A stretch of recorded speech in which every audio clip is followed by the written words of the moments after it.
Domingo, 21 de fevereiro de 2021. Tirando a máscara,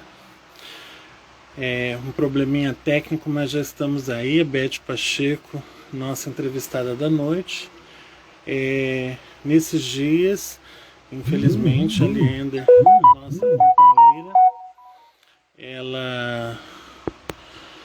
ela não estará conosco, está em tratamento médico medicamentoso, aí fazendo exames, né? Ela e a família. Desejamos tudo de bom, boas venturas, que Deus possa abençoá-la muito, que ela possa se recuperar muito em breve. O pessoal está agoniado aí que chegamos, não estava conseguindo fazer a conexão, aí reiniciei e aí estamos aí para mais uma live domingueira. A nossa entrevistada já está, já vou chamar. Carla Chachimê, tudo bem? Tudo bom?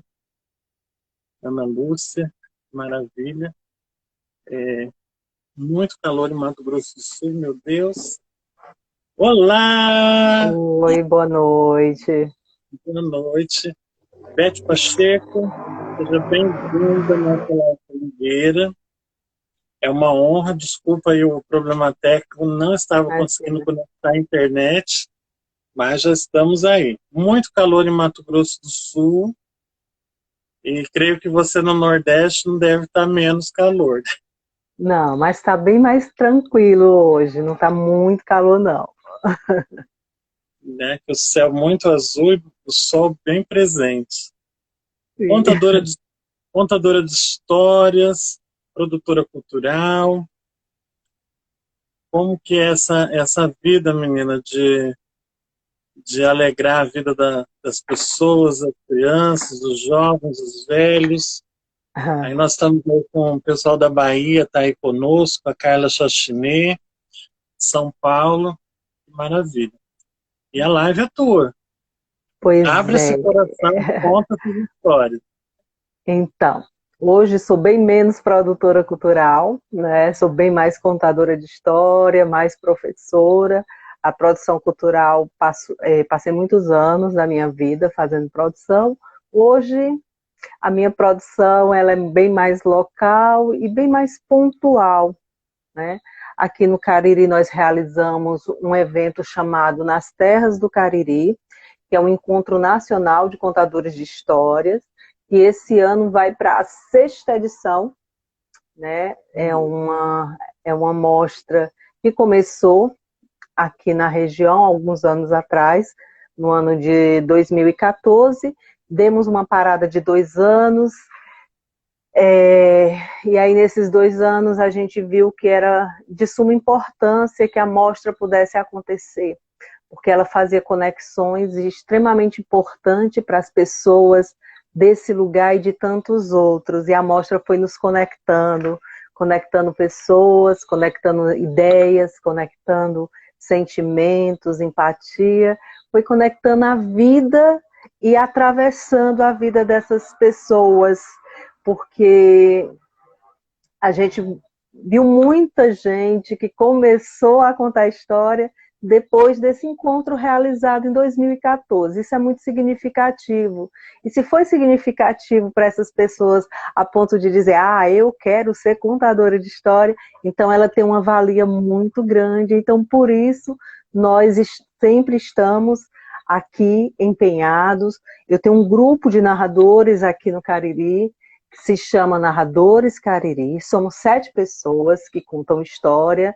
A Conceição de Maria, que está aqui na live, a Rebeca Baia, que também está aqui na live, o Jerônimo Gonçalves, a Aline Souza, a Carlê Rodrigues, e vale quem eu estou esquecendo, é a Regiane Rodrigues. Pronto, somos Olha, 7. Somos 7, e esses 7 nós temos um trabalho de pesquisa, por entender a importância de salvaguardar essa memória, que esse Cariri conta muitas e muitas histórias, como todas as cidades, né? tem uma coisa que eu acho muito importante do Cariri. A história do Cariri é muito viva, principalmente na figura emblemática, carismática do fundador da cidade, que é o padre Cícero Romão, que conta histórias e mais histórias. E a história que para mim é mais significativa é a fé das pessoas que há anos e anos encontra esse caminho do Juazeiro e busca sua fé e fixa sua moradia e contribui para essa cidade. Então essa para mim é uma das histórias mais pulsantes dessa região e que merece ser contada. Como também as lendas dos índios cariris, que por muitos anos não chegou às nossas escolas, não chegou aos ouvidos das pessoas, né? E isso é preciso fazer, e os narradores, eles têm contribuído muito nesse sentido, né? De buscar essas memórias, de dar voz a essas pessoas que estão em diversos lugares e muitas vezes não tem essa voz que reverbera, né? E ele consegue reverberar através da voz do narrador, né? Então o narrador consegue atravessar, seja por esse olho de vidro, seja no formato presencial, seja nos espaços que ocupa em festivais, daí a grande importância dessa partilha de encontros de narradores por todo o Brasil, porque cada vez mais conseguimos pensar e repensar a nossa prática, aprimorá-la. Não tem aquela história, você tem o dom de contar história. Nós temos o dom de sentarmos, beber da fonte teórica, ir para a fonte prática e fazer o entrelaçamento dessas duas vertentes que andam juntas e não separadas. Não é nenhum talento, é muito estudo, é muito... não tem uma visão... Não precisamos ter uma visão romantizada que o narrador faz tudo pelo o amor à sua profissão, porque ele adora, gostamos, mas somos profissionais também. Então, acho que a gente não pode pensar em não ter esse nosso reconhecimento profissional enquanto narrador, né? Ou dizer, não, é uma simples história. Não é uma simples história. Até que a história esteja pronta, ela demanda tempo, empenho, dedicação, ela é um trabalho constante, ela chega num ponto, poxa, agora eu posso contar, mas ela está sempre se aprimorando nesse palco que a gente ocupa, nesse contato olho no olho das pessoas, nesse contato, inclusive, quando a gente vê algum comentário em uma live, quando a gente consegue receber um feedback das pessoas que mesmo distante consegue dizer, olha, eu vi tua live, estava bacana, isso aqui não estava, então vamos ver. Então isso é de suma importância para o narrador ser reconhecido enquanto um profissional que conta história. Fazemos muitas e muitas coisas importantes na nossa vida de contador de história. E uma que eu preservo e que eu gosto muito de sempre afirmar são essas conexões criadas entre as pessoas. E eu acho que esse momento da pandemia, esse momento que tivemos que usar as redes sociais, elas nos aproximaram pessoas, estados, países, né? Mesmo num formato virtual. E isso é muito bacana, porque isso também fazemos quando estamos presencialmente, né? Vamos criando essas conexões e o narrador do Rio Grande do Sul conhece um de São Paulo conhece um do Ceará, e o do Ceará chega no Mato Grosso, e o do Mato Grosso chega no Ceará, e assim vai, né? E isso é muito, muito bacana, porque a gente consegue... Vai vencendo essas divisas, né? Sim. Não tem mais divisões, porque o Brasil, ele é único, né? Se a gente for pensar, nós somos brasileiros, mas às vezes por questão de Estado, de alguma coisa, a gente acaba se distanciando e às vezes até esquece que existe vida em outros estados, né? Sim. A pandemia e essa arte virtual é que nos possibilitou isso, de trazer mais perto, né? Eu, pelo menos, para mim, a live domingueira me aproximou de um monte de gente que a gente não fazia nem ideia que Aham. coexistia nesse mundo, né? Só destacar aqui, para o pessoal não ficar desanimado e ir embora da live, que tem que valorizar também, né? Sim. A Conceição diz assim, é um grupo que se apoia e ama a pesquisa pelas narrativas do nosso lugar. E o Gustavo Barbeador, que é o meu personal style, está aqui também. A Cláudia Stocker, né, que é Sim. muito querida, bibliotecária, presidente da Academia Aracaju. Sergipana, em Aracaju.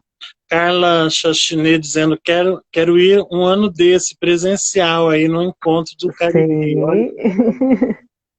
a Thalita também, ela também está presente. Era uma vez a Ju, Mara Calves, que é escritora aqui do Mato Grosso do Sul, Carlesiana, e era uma Adriana Alencar também, olha que legal, dando boa noite. Ela será a nossa Boa próxima noite. entrevistada. E lá na Bahia diz que está calor. Só para destacar aí, Renata Teixeira, aqui, a vovó Fofuxa, muito querida também. A Marlúcia Santos, a Slafa também, o Mari. A tia Cátia Alencar Souza entrou também. Lenick, bom, e o Ramalho e o pessoal todo que está aí. Nós estamos Sejam muito bem-vindos. felizes, né? Sejam todos muito E bem-vindos. Elizabeth, sua linda saia, deixou o povo encantado aqui em Sergipe. Diz a Saudade, Cláudia, Cláudia. que linda, né? Cláudia, ela é uma delícia, a vovó Fofuxa também. E realmente é a questão da profissionalização, né? Nós chegamos aí dia 20 de março, né, que é o Massa. Dia Mundial do Contador de Histórias. Nós vimos aí descobrindo vários estados têm conseguido estabelecer suas leis, né? Estabelece o dia estadual e o dia municipal em cada cidade, estado. No Ceará, isso você acredita que está bem alicerçado, dia estadual, dia municipal, essa política pública para essa área? Acredito Conseguiu? que acreditamos que temos um campo imenso de luta para ser reconhecido enquanto linguagem. Estamos nos articulando aqui no Ceará. Nós estamos articulados na rede de contadores de história do estado do Ceará. A luta ainda é muito intensa, né? Ainda tem muito caminho, não temos nada regularizado, formalizado, nada ainda. Ainda padecemos de muitas infortúnios que muitos de nós enfrentamos no nosso dia a dia, quando alguém muitas vezes nos convida para um determinado espaço e pergunta, e precisa pagar? Né? Ou então, quando você faz uma opção de não se vestir de um personagem, porque é uma opção sua. Então, quando você chega em determinados espaços, você pergunta, e você não vai se vestir disso? Ou você não vai se vestir Acontece daquilo, né? comigo. Não Acontece consegue, comigo.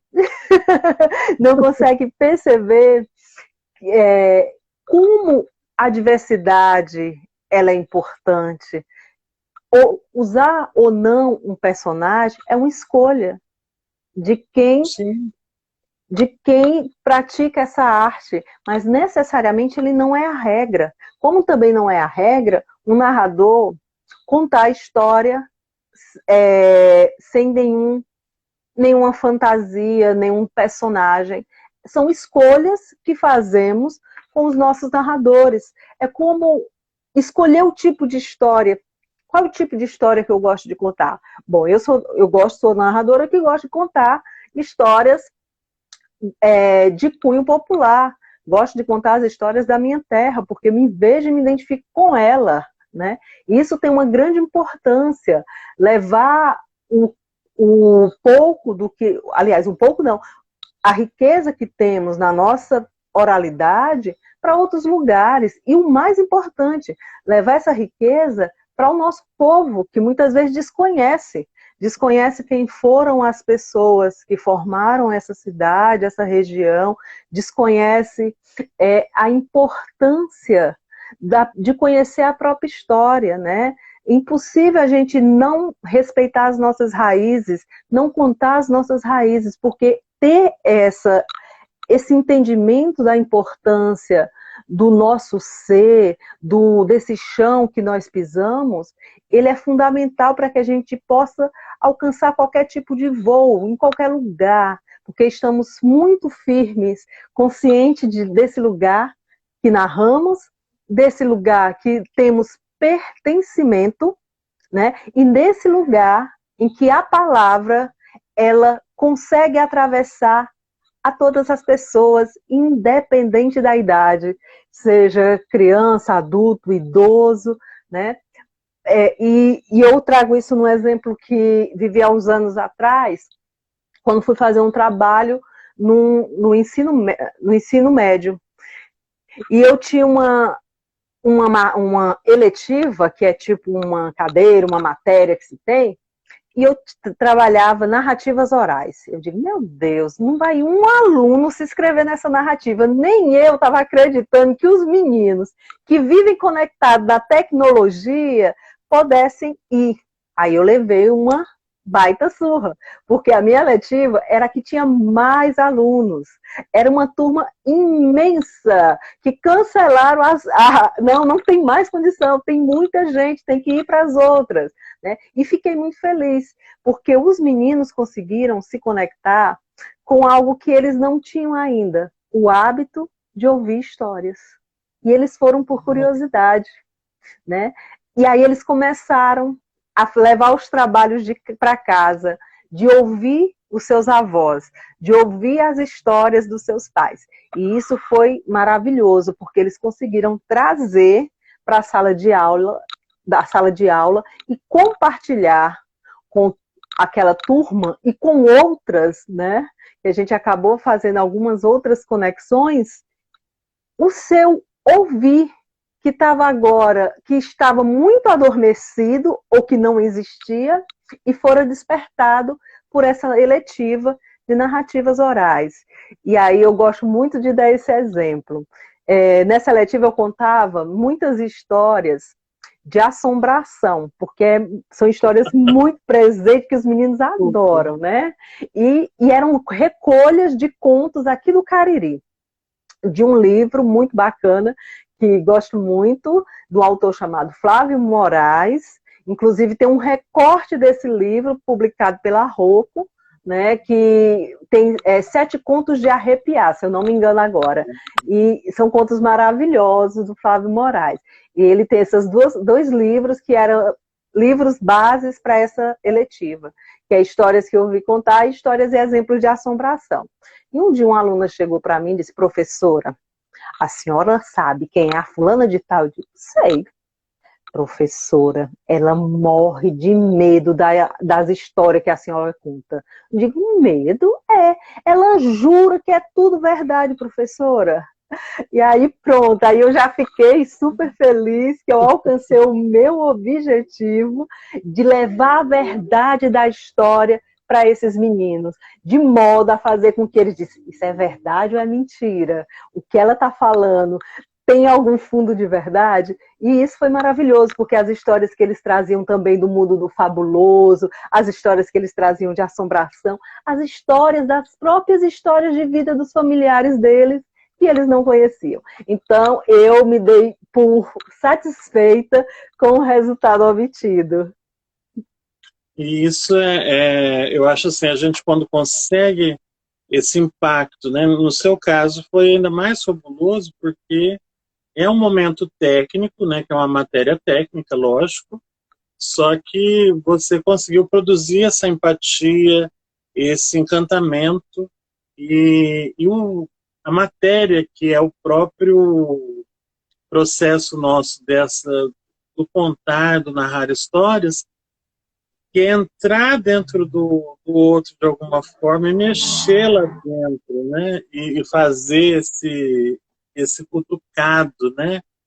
E eu acho legal também porque o teu estado, o Ceará, é um estado que tem uma fama muito grande, até pelo o grande escritor que foi o José de Alencar, que conseguiu fazer uma praia, né, de uma personagem, que eu acho isso fabuloso, né?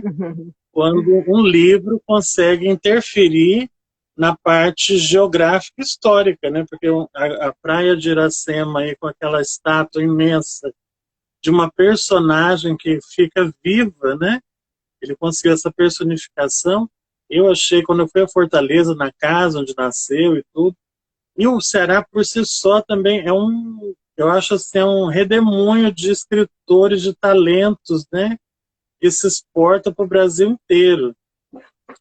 Aqui no Mato Grosso do Sul nós tivemos o Visconde Toné, que fez o livro Inocência. É o livro que marca, é como tem assim o livro Iracema para o Ceará, aqui nós temos Inocência para Mato Grosso do Sul. E isso que é um romance, depois da Retirada da Laguna, que ele também, o Visconde de Itaunay, o Toné, ele é fabuloso por o jeito que ele faz essa narrativa é tão meticuloso que até os botânicos, os outros, se utilizam do trabalho dele descritivo para entender como que era a natureza naquela época em que ele escrevia. E o José de Alencar também tem esse trabalho, esse cuidado de minúcias, né? É um livro que quase você lê junto com o dicionário, né? Porque não tem como ler. Ele Verdade. escreve ali sem estar com o dicionário junto. E eu fico imaginando, porque assim como ele, a mãe dele também foi muito proeminente no Estado, naquela época de revoluções e tudo mais, vocês têm quase que um legado de um monte de situações de exploração cultural, educacional, nesse âmbito que mexe não só com a questão do país, né, nosso Brasil colônia, todas essas inferências que tem de culturas, mas também com o tempo que o Estado tem, né? Porque eu falo Mato Grosso do Sul é um Estado jovem, nós temos 40 anos, mas assim, de exploração, de conhecimentos, não é tão velho quanto, tão antigo quanto o Ceará, o Pernambuco, o Alagoas, que é essa região que teve um impacto maior do pessoal que veio nessa colonização toda. E para vocês, assim, deve ser uma riqueza fabulosa. Eu imagino, assim, o teu trabalho já é rico, né? Porque eu vi algumas lives, entrevistas tuas, eu vejo, assim, que você é fabulosa, né? Quando a Helena falou Bondade assim, sua. nossa, Beth Pacheco vai estar aqui, eu falei, uau, né? Porque ela é muito dinâmica, né? A tia Cacau Freire também está aqui, o Oi, pessoal Cacau. tá curtindo, Terezinha Passos, Lúcia Aguiar, Beth Maravilhosa, ó, a Rê Rodrigues, né? Claro que é verdade. Então, esse pessoal todo, né, para nós, assim, é uma honra, porque vocês são de um estado que faz a nossa geratriz, assim, de conhecimentos, eu acho que brasileira, da história do Brasil. Ela passa muito pelo Ceará. É muito difícil falar do Brasil sem falar com o Ceará junto. De alguma forma tem da nossa literatura, literatura nacional, literatura indigenista, essa conversa passa muito por aí. Muito. E grandes nomes também. E aí eu cito o grande poeta popular Patativa do Assaré, que é uma grande inspiração, né? E como eu falei anteriormente, realmente é uma região, a gente pega o estado, e aí eu concentro na minha região, que é a região do Cariri, que fica ao sul do estado, fica ao sul, aqui no estado do Ceará, e aí a gente pode estar junto dos mestres da cultura, que tanto contam histórias e que contam as suas próprias histórias de vida, muitas vezes homens da roça, da labuta, dessa lida diária, cansativa, exaustiva, mas que consegue ter a beleza da arte, fazendo do seu cotidiano, trazendo para o nosso cotidiano um olhar que muitas vezes nós não temos. Né? Então você pega um mestre como o mestre Aldenir, como o mestre Cirilo, né? Como o mestre Zulene Galdino, e tantos outros, o próprio Patativa do Assaré, né, que tem um legado que você vê que é extremamente significativo para nós, uma pessoa que mal foi na escola, mas que é atravessado pela poesia e nos atravessa cotidianamente, que fala do nosso cotidiano, do nosso dia a dia, da nossa lida. E mais importante ainda, né, que para mim isso é fundamental nas narrativas, né? Muitas vezes nós contamos as histórias e essas histórias, elas estão cheias das nossas ideias, dos nossos ideais, ela está cheia da nossa visão política, da nossa visão de mundo, da visão que devemos ter e queremos transformar a partir da nossa arte. Todo mundo, cada um usa a arma que tem. Tem pessoas que gostam de arma de fogo e tem gente que gosta da palavra bendita. Nós optamos pela palavra bendita. Essa palavra bendita que consegue, num dia duro de sol escaldante, num roçado, fazer com que a lida diária seja embrenhada pela poesia, impregnada por essa poética, a ponto de fazer com que o nosso trabalho consiga fluir, mesmo sobre esse sol que castiga, que queima a pele, que muitas vezes seca a esperança, mas igual quando a chuva cai, as primeiras chuvas caem do céu, as primeiras gotas d'água, a esperança brota novamente. A esperança de dias melhores, a esperança que as coisas vão mudar, que o roçado vai dar fruto. A nossa roça, o nosso roçado, são nossas palavras. Essas palavras que chegam na meninada que tem uma vida tão sofrida na periferia, nessas zonas periféricas, onde o poder do Estado tira a vida dele quase quando ele sai da barriga da mãe.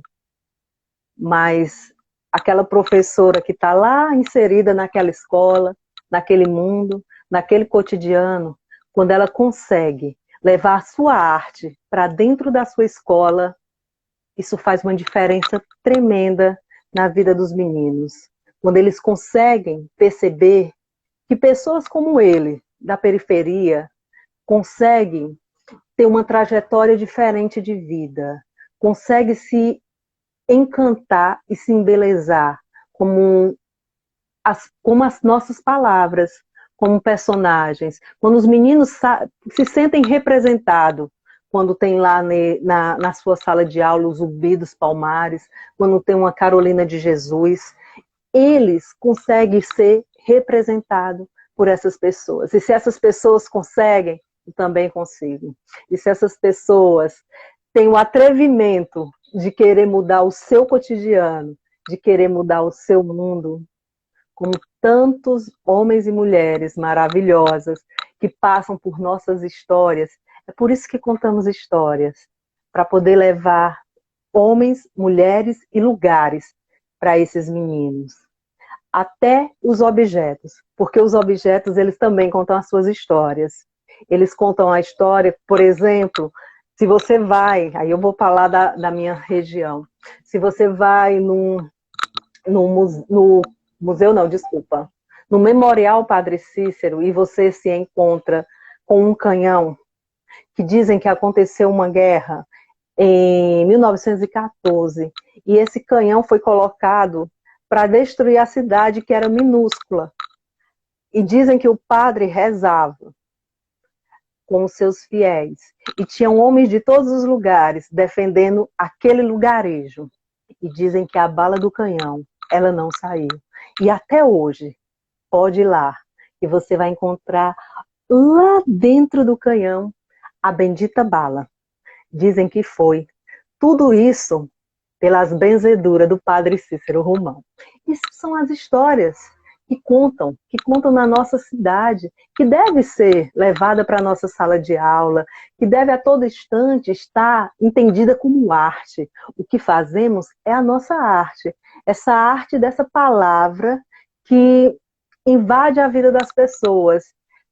Nunca esqueço um exemplo de uma grande narradora aqui do Ceará chamada Tâmara Bezerra. Alguns anos atrás, nós estávamos num encontro internacional chamado Cordão de Histórias, que é realizado pela Josi Correia, hoje diretora da Escola de Narradores, da qual também faço parte.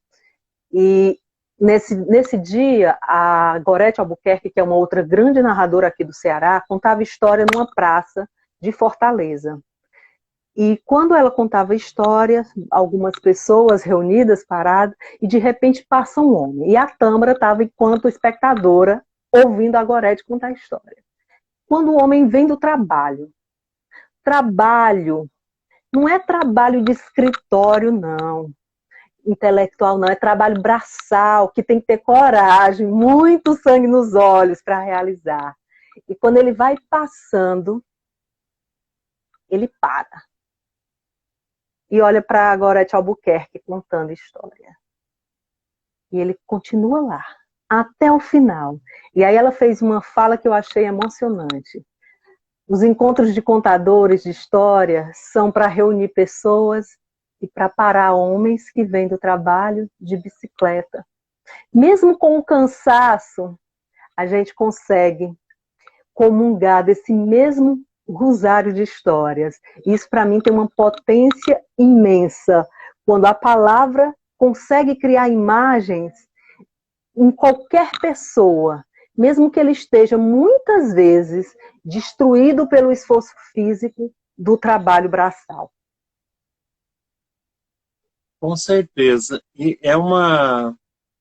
Eu vejo assim que a narrativa, quando ela tem esse retrato social, no Nordeste, claro, a gente tem a questão, o sertão é muito marcado, a questão da fé também, porque veja que é impossível viver aí sem ter muita fé, porque no sertão, a minha Nesse família... país é impossível viver em qualquer lugar se a gente não tiver muita fé. Né? Mas assim, eu vejo que no Nordeste a gente tem tanto aquela narrativa da seca, né? Uhum. A minha família é pernambucana desde sempre.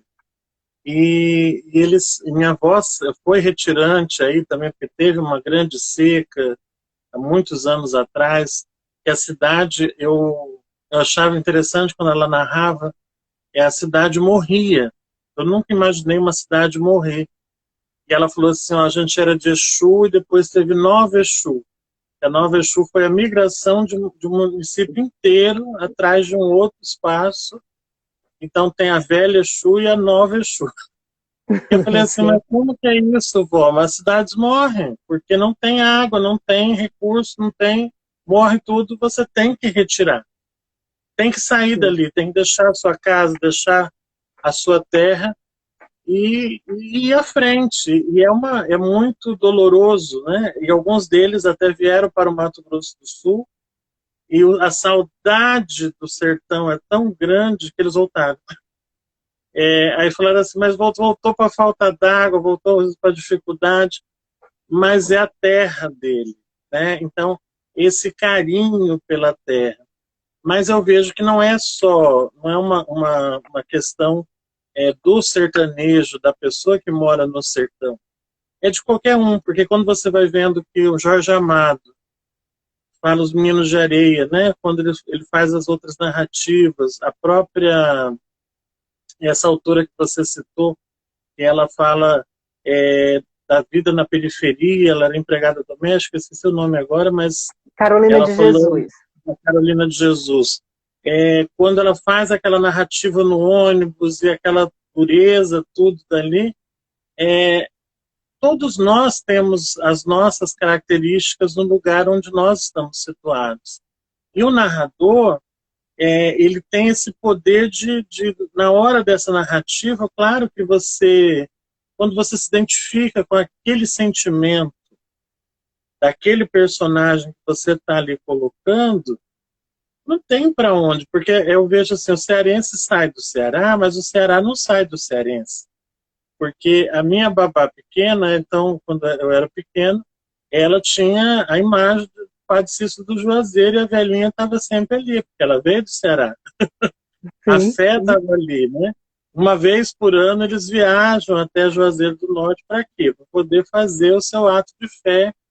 E agora, assim, uma coisa que eu queria que você contasse, é essa volta no, no cajado da estátua. Como é que é isso, menino? Diz que é estreito o negócio? Olha, eu não sei se eu conto o segredo. Eu sempre ouvia essa história, né? E aí um dia, eu já era adulta, né? E aí eu fui. Mas aí, gente, tem uma curva assim que a gente encaixa o corpo. Pronto, eu não contei nada. Né? Mas tem que dar a volta, senão diz que não Tem que funciona. Né? dar, pois é, tem que dar as 3 voltas em torno da, do cajado do Padre Cícero, né? Dizem que para se livrar de todos os pecados.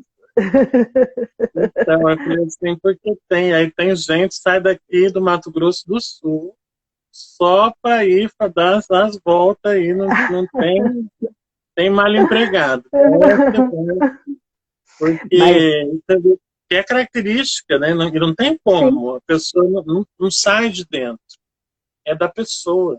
Então, as sim, nossas memórias é o tesouro da nossa vida. A gente não tem o dinheiro, né? Lógico. Por que que a gente quer profissionalizar? Porque contar história gratuita é bonitinho a gente ter gostado do que faz. Mas a gente também tem conta para pagar. sim, O os artista boletos tem que... chegam. Exato. Eu acho que o meu, por exemplo, dá de árvore, de boleto. E tem uma outra coisa em relação a tudo isso, né?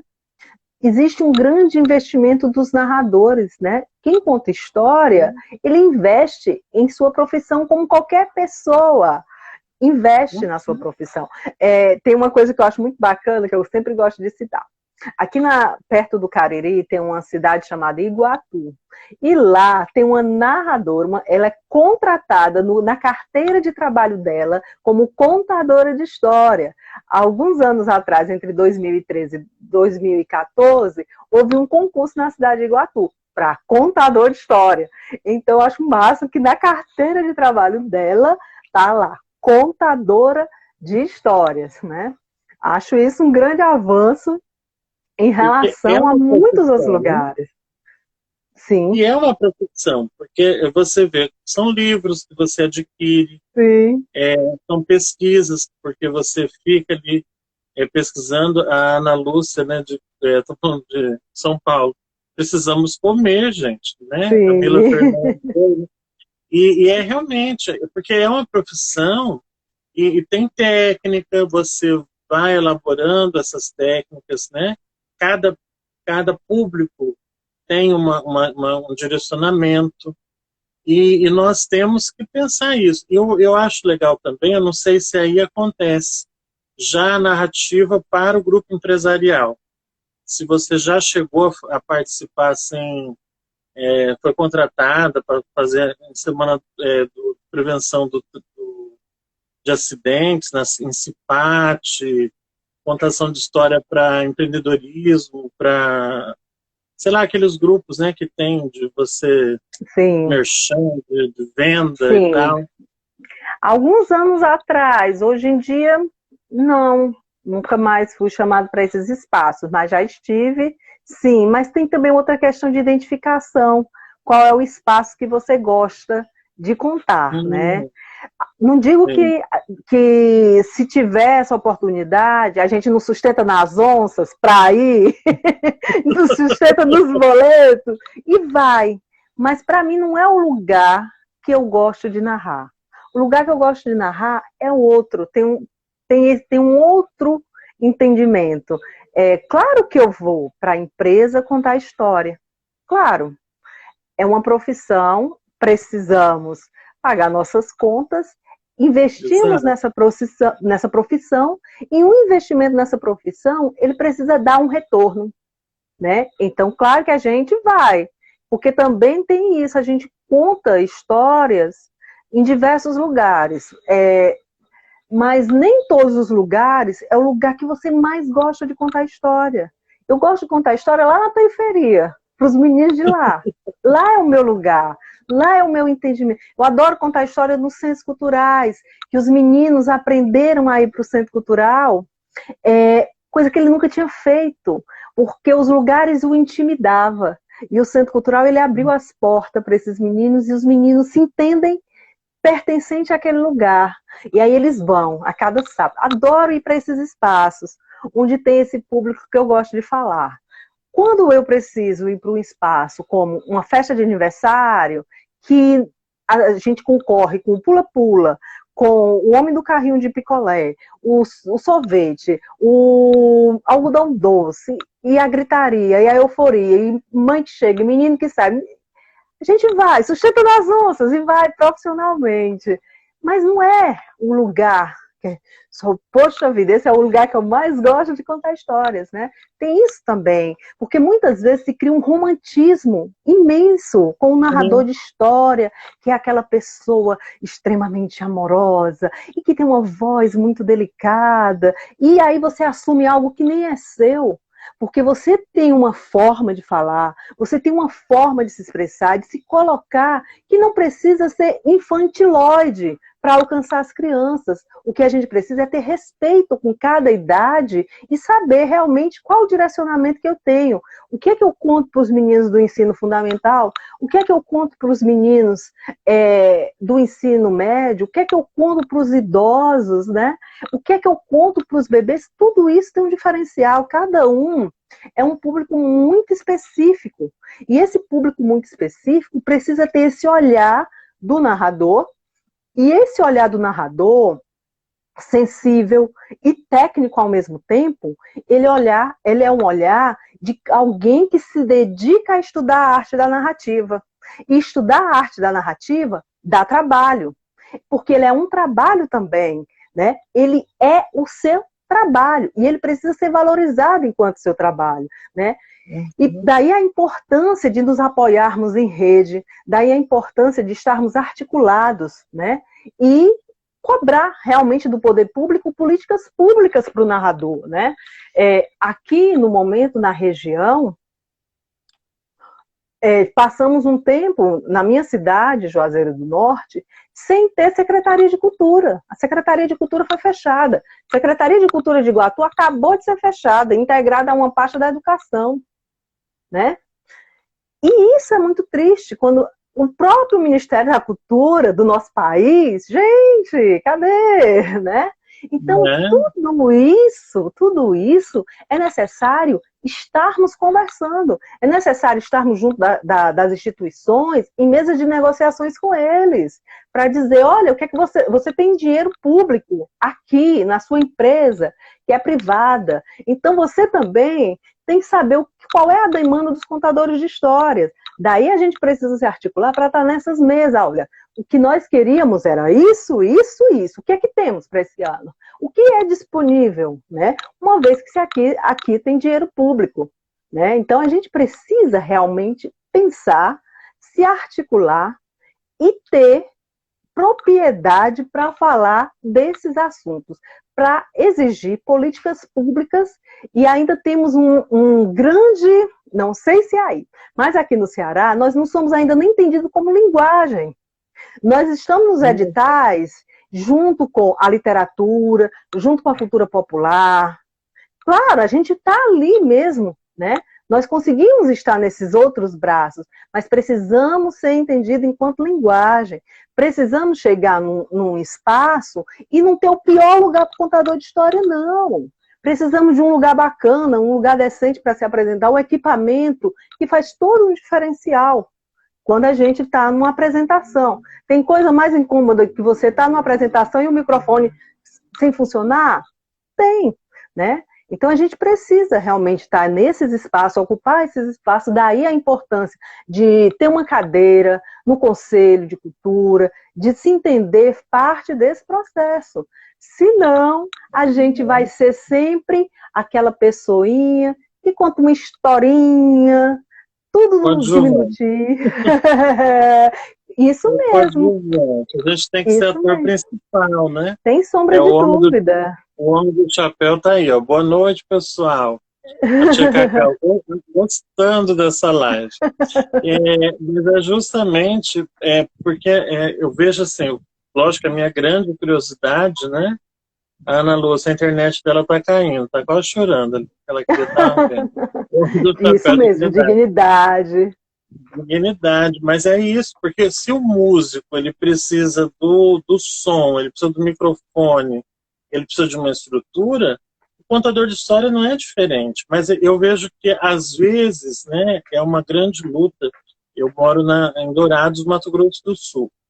Então, Dourados é o sul do estado, é a segunda cidade do estado, só que é uma cidade, ainda que a gente está tendo as nossas proeminências, mas a dificuldade é a participação do artista no Fórum de Cultura. É a participação no segmento, na discussão. Dois, né? O colega, ele quer o dinheiro, mas ele não quer participar da reunião, porque diz que é chato, tem que passar 2, 3 horas lá conversando. Mas, gente, a demanda, ela só vai ser... Porque, assim, eu estabeleço a demanda no meu jeito que eu conto história. Então, às vezes, para mim, uma cadeira e um microfone tá ótimo. Porque eu não faço mais nada, tá ótimo. Sou gordinho, fico sentadinho com Jesus e põe a goela para funcionar. É um encantamento pela voz. Agora, tem outro que precisa, que é o contador circense, que ele já precisa de mais aparato, às vezes ele precisa de uma corda, ele precisa de uma outra coisa para fazer aquilo. Já tem o outro que trabalha com fantoche, aí ele já precisa daqueles quadros grandes, aí às vezes é mais de um articulador durante a contação, como a gente vê a Ivani Magalhães, que é especializada com bebês, né, com essa contação de história com bebês.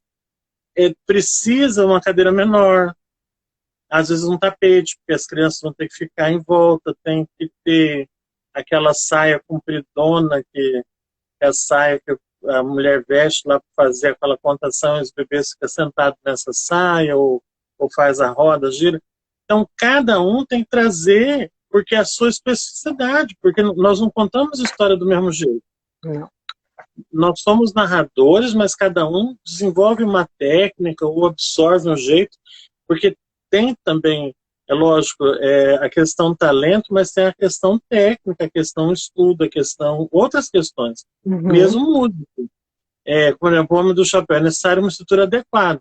Porque cada música é diferente. Por exemplo, às vezes o da sanfona, ele toca a sanfona, para ele é um determinado tipo de aparato.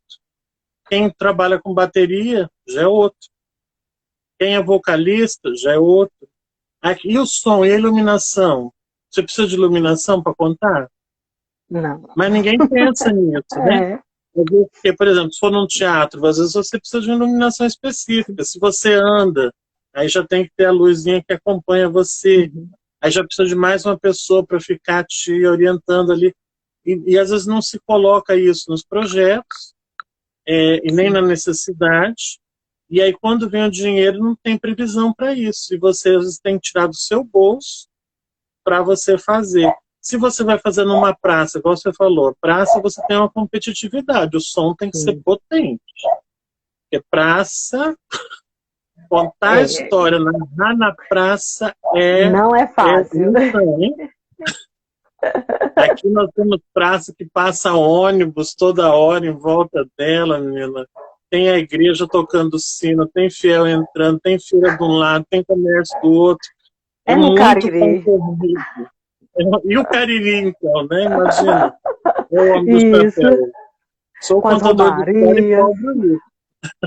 E cobro isso, né? Certíssimo.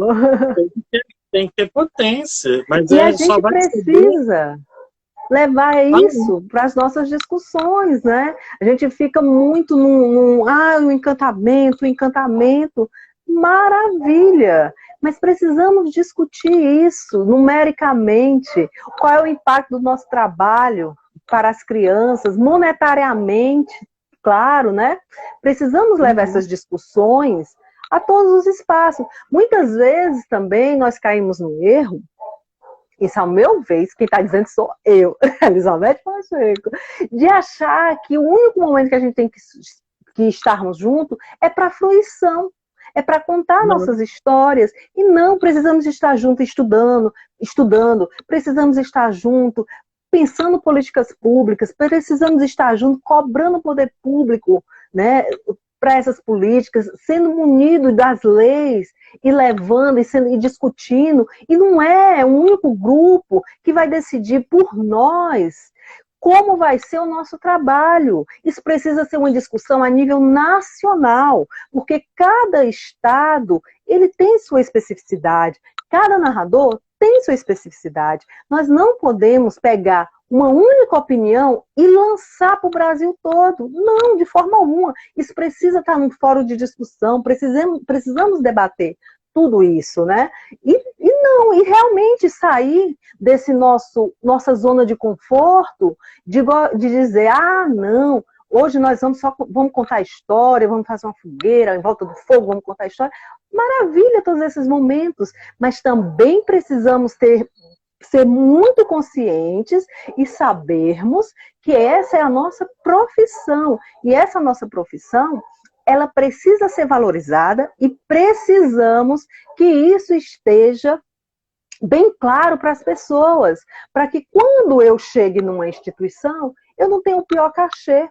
Para quando eu chegar na instituição, eu não ter um poder de negociação enquanto grupo, junto às pessoas que estão lá à frente, e eles colocarem a nossa apresentação no pior horário. Meio-dia é o seu horário de apresentação, meio-dia é a hora que o pessoal está indo almoçar, está saindo do trabalho, né? Então, não, a gente precisa realmente conversar, precisamos levar as nossas inquietações e precisamos, sem sombra de dúvida, estarmos cada dia mais unidos em rede estadual, municipal, nacional, né? Precisamos fazer essa articulação enquanto contadores de histórias. Com certeza. E isso demanda, assim, a importância que a gente dá à nossa profissão. Porque é claro que às vezes a gente contar na periferia legal, mas a gente tem que pensar uma política pública que faça esse pagamento. Sim. Porque tudo bem, você não pode cobrar da periferia, porque eles não têm nem o dinheiro da subsistência. Né? Você vai cobrar ali, é estranho. Mas você pode prever isso através de um plano municipal da leitura do livro, da biblioteca, você pode, um plano municipal da cultura, um plano estadual de cultura, um plano estadual que visualize essas ações e de forma remunerada, que contrate realmente contadores de história, que faça editais para que isso aconteça, para que tenha um ônibus itinerante, um ônibus da contação de história, que pega junto a galera e ele perpassa a periferia. E a própria, dentro dessa mesma estrutura desses planos, prevê também a participação privada. Porque, de repente, grandes empresas ou multinacionais, elas podem investir e ter isso aí no retorno, mas isso tem que ser previsto. E não cabe apenas o artista ficar arranhando igual um gato na porta para ver se abre, né? Eu acho que o poder público ele tem que ter a chave e ele ir lá, o secretário ir lá e conversar com essas empresas, chamar essas empresas, chamar cada segmento. E esse segmento tem que aprender a fazer projeto, porque às vezes o contador de história não sabe fazer seus projetos, não sabe para onde ele quer ir, não sabe o que ele quer fazer, aí tem o edital, ele não participa, e ele não vai, aí você chama, ele não vai. Aqui, por exemplo, sobrou dinheiro da Aldir Blanc porque o povo não apresentou-se. E não era uma coisa do outro mundo, era simples, é só você fazer o que você faz. Pô, apresenta o que você faz. O que você faz? Eu conto história. Para quem? Eu conto história só para idoso, só para criança, só para... Mas era só escrever isso daí. 3.000 contos, nada. Às vezes um monte de gente não se apresentou. No estado, um monte de gente não se apresentou. Agora nós estamos com dinheiro ali parado, não sabe o que fazer, como vai fazer. Não dá para contemplar quem não foi contemplado, porque não pode abrir um novo edital. Aí tem que somar com quem já estava, fica aquela coisa estranha, mas justamente porque o profissional ainda não se reconheceu. é quando o professor, por exemplo, ele não vai na reunião do sindicato. Aí Sim, depois concordo. reclama que, mas a gente não conseguiu aumento, a gente não conseguiu, mas você foi na Assembleia? Não. Você apareceu Concordo lá? Não. plenamente, Marcos. É isso Né? É igual mesmo. você dando seu filho para o outro criar. Aí você não pode questionar que a educação do outro não prestou. O outro Isso. deu que deu. Você largou lá, problema seu. É o seu filho, mas você não quis saber. Então aí você deixou lá o que criar a partir dali é por tua conta. Então essa nossa é uma coisa angustiante. Eu não sei, Elizabeth, se você tem a mesma angústia, Tenho. mas eu tenho uma angústia, me dá um desgosto. Que é um outro também, um outro ponto para que a gente possa estar junto, porque muitas vezes é a falta do próprio conhecimento de até entender um edital simples. E às vezes a coisa é Sim, tão clara, mas isso não chega. E como é que isso não consegue chegar nem no contador de história? Eu até entendo um mestre de cultura que realmente não é a linguagem dele, esse edital. Não consegue contemplar se não for com uma outra pessoa que possa vir, um produtor, e fazer isso para ele, um amigo que se dispõe a fazer. Mas não é a linguagem. Mas você pensar isso para o narrador urbano, esse narrador que nós somos, que fomos formados, né, que fomos buscar uma formação junto a uma escola, junto a oficinas, junto a cursos de pós-graduação, há uma série de outros mecanismos e a gente não consegue entender um edital. Por mais simples que seja, que a gente sabe que na Audi Blanc os editais foram alguns editais foram extremamente simplificados, outros nem tanto, né? Mas se você mas não... eu falo assim, o daqui teve Sim, oficina, não foi. Teve oficina, não foi. Teve bate-papo, não foi. Teve live, não foram, não difícil, participaram. né? A gente ligando, a gente falando, fulano, pelo amor de Deus, o dinheiro está garantido, a gente pensou esse dinheiro para você. É só você botar seu nome, o que você faz ali, pelo amor de Deus, e tirar É. xerox do seu cartão de banco para poder depositar seu dinheiro. Só Somente isso. não deu. Pois é, aí já é um caso a Não gente deu. estudar, né? É um caso de tudo. Porque fica muito complicado. Sabemos de editais que realmente foram muito simplificados, era só Super. isso mesmo, era garantir você ter uma mínima documentação, né? E Só pronto, estava RG, CPF, garantido. seu nome, é o seu nome, seu RG, CPF e o cartão onde vai depositar o negócio. E você falar que você já faz aquilo. Isso, Mas pronto. E mesmo assim não houve, né? E aí a gente pode pensar em outros editais que muitos narradores também ficam fora, por não ter entendimento dessa linguagem de edital, minimamente, né? E aí é realmente pensar uma outra forma de ir começar um a ajudar o outro, né?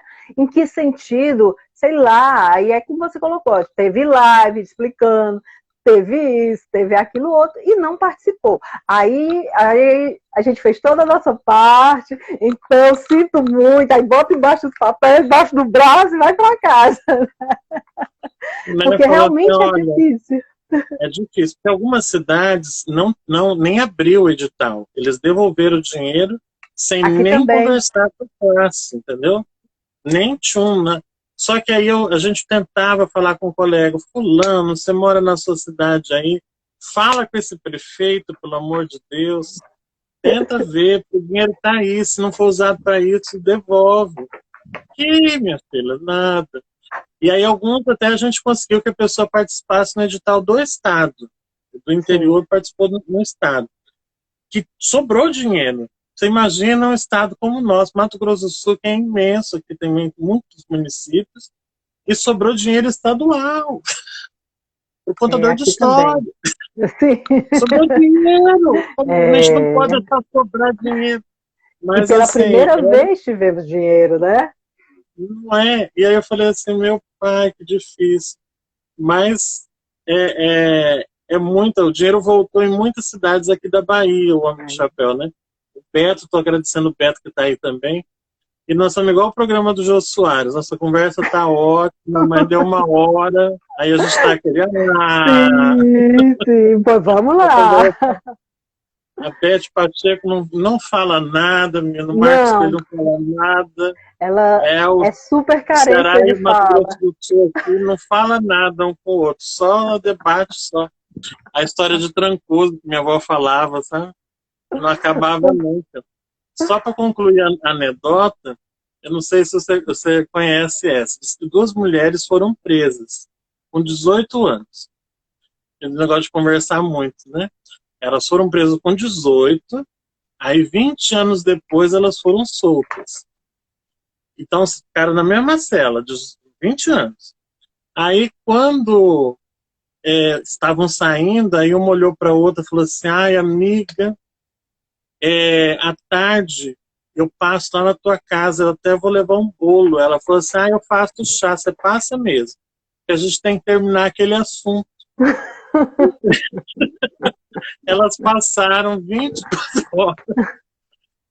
anos, foram presas com 18, não passaram a vida limpa, ainda tinha assunto para conversar Pois é, depois. É igual estamos nós, tal assim, qual. 1 hora conversando e não acaba nunca, né? Que é o legal das nossas histórias narrativas. É justamente isso. Eu acho que todo mundo cresce. A Live Domingueira nasceu com esse propósito, né? De dar voz também às pessoas, tornar esse final de domingo, que às vezes é meio chatinho, né? Tornar mais agradável, justamente para que a gente possa falar essas coisas que geralmente a gente não fala nem em programa, né? A gente só fica na arte e tal, mas assim, aqui se quiser contar, conta, se quiser cantar, canta, se quiser falar, a gente fala de tudo, fala de um tanto. E você ainda está se recuperando da mordida do cachorro, né? Menina, Ainda. ô meu pai do céu, que situação, menina. É, Agora a Lucélia Clarindo lá do Paraná, bem eu na sim, live de domingo, né? Falando, eu vi. né? Que a gente vai se desenvolvendo. Aqui, ó, o Homem do Chapéu voltou em muitas cidades. Marco Maia está aí também. De São Paulo. Conceição de Maria, muita luta. Rebeca Baiana, não, Baia, Rebeca Baianarra. É preciso articulação, união e luta. É justamente isso daí. Live maravilhosa. A Reg Rodrigues está aí também. Yara Regiane. Couto. Um país continental como o nosso tem que ser levado em conta em suas particularidades. A Tia Cacau não pôde ficar até o fim. A Lorene Pinheiro também aí. E aí hoje à noite, daqui mais um pouquinho, às 21 horas, eu estou com o menino do Paraná, que ele é deficiente visual, e ele me convidou para uma live. Vai ser bem um desafio, né? Porque ele não vê a gente, né? Mas é o Rodrigo Almeida Teixeira. Mas ele convidou e a gente logo vai estar aí de novo no Instagram Ai, que mais tarde um massa. pouquinho, né? Que lá é 22 horas, né? Mas foi um prazer imenso ter você Igualmente, Marcos. comigo aqui. E a Maria Helena te recomendou um monte, eu já era seu fã também, embora a gente às vezes nunca consegue conversar tanto, né? Mas foi muito legal, espero que você tenha gostado Muito. do nosso trelelê aqui, de falar, falar, falar. Carlos Castro também, professor querido aí, um amigo. Carolina e o pessoal entrando. Ó, essa live vai estar disponível no IGTV. Quem não viu nossa discussão aí vai poder ver aí a conversa. Essa menina é uma linda do Ceará, do Cariri, é Urca, né? Como que é A a URCA é a universidade? universidade que me formei. Isso, é a Universidade Regional, né, Isso, do Cariri. do Cariri.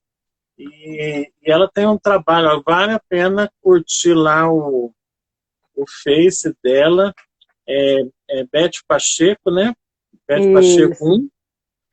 E aí, pessoal, Beth.Pacheco01 Instagram. isso, no Instagram. E ela está sempre com as lives de TV dela lá, tudo. Ela é uma pessoa formidável. E vale a pena, eu quero, se a gente conseguir fazer a rodagem, tem tanta gente agora nessa live do Nogueira, menino, tá indo até junho com gente. E aí eu falei assim, mas eu vou tentar fazer a dobradinha, né, ver se a gente traz o pessoal de novo e continua a conversa, né? Ótimo. São muito bons, muito bom essa nossa articulação, porque eu acho que ajuda a todo mundo a pensar essas artes, né, tanto a música quanto a narração, como a contação, porque a narração e a contação ela fica ela tem um pouquinho de diferença, mas estão dentro da mesma família, né? Que você narra, você meio que segue mais perto, né? E a contação a pessoa parece que solta-se mais, aumenta uns pontos lá no meio da coisa.